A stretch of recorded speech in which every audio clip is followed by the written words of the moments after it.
Hey, I'm here with my snuggle puppy. Give me a kiss. Give me a kiss. That's not a kiss, that's a rock. Yeah, that's a bird. Look at that sunset, folks. Look at that. Alright, so let's talk about lords and heroes. And here I'm going to point out that it used to be in a 2,000 point game, you'd get a lord and 3 heroes. Or you could take 4 heroes.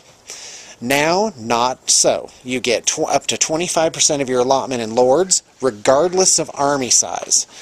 So, most games are played at least at 1,500. So 1/4 of 1,500 is 375. So you can spend 375 points on lords even in a smaller game. Now, I'm not a fan of this because I've never liked things that unbalance the game. But, as I pointed out, other things have been rightfully restored to their proper strength in the game. So, lords, it's no longer hero hammer so much. So, you can have up to 25% lords, up to 25% heroes, and this changes the game entirely. Because now, when I'm looking at the orcs and goblins list, which is the army I'm doing, I'm thinking, hey, why not take 10 goblin heroes at 30 points each? Why not take 6 level 1 goblin wizards at, what is it, like 50 or 60 points each? And there's a lot of crazy things that you can do with that.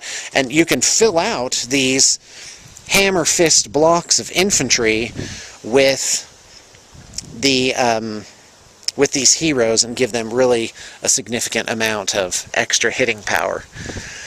Now, I'm not going to go into magic this time. I'm really just talking about army list composition, but I will say it's definitely worth taking, I'm going to say, between 3 and 6 levels of wizards in your army. Wizards definitely have their place.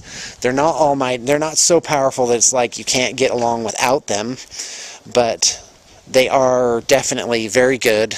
The basic lores of the book have gotten a boost. There's some weirdness going on in the various army lists that will probably be taken care of in FAQs. And let's see here. Back to heroes.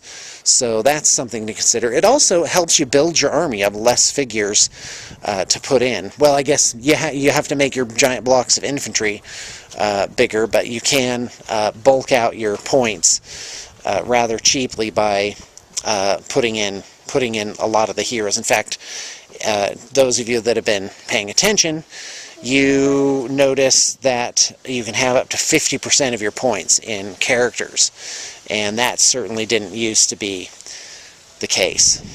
So, cavalry. Right now, I'm looking at cavalry and thinking, what are these guys? What can they do? Because their charge is their base movement, which is usually 7, 8, or 9, and they charge the best 2 dice out of 3. So you roll 3d6, and you take the best 2 dice. So that means, really, the cavalry are only charging a bonus 9 inches, whereas infantry are charging a bonus 7 inches on averages. Well, maybe 9 or 10 inches, but still, it's not, and they can't peel ranks based on unit strength. It used to be 3 cavalry figures could peel ranks.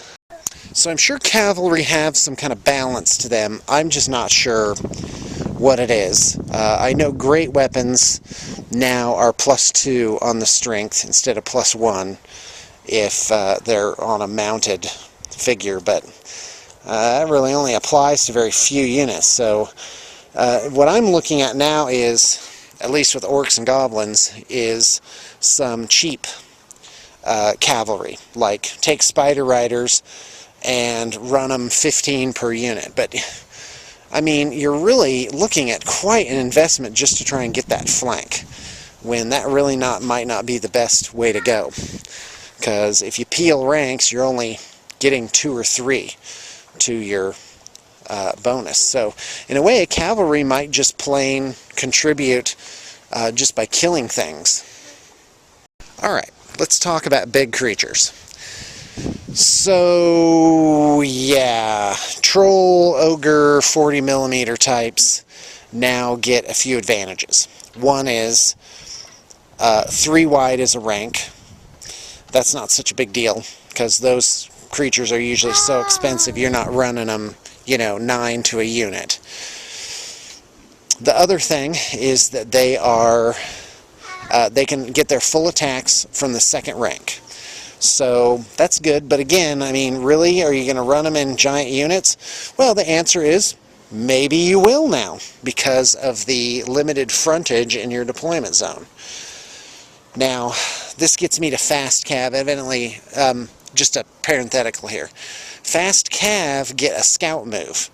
So that means they can deploy on the edges and kind of whip around the sides. So that really is something to definitely consider. I've always been a fan of fast cavalry, and I'm thinking now units of 5 or 10 of them, depending on how expensive they are definitely something you're going to want to look at in your army, if for no other reason than just that they can whip around to the side.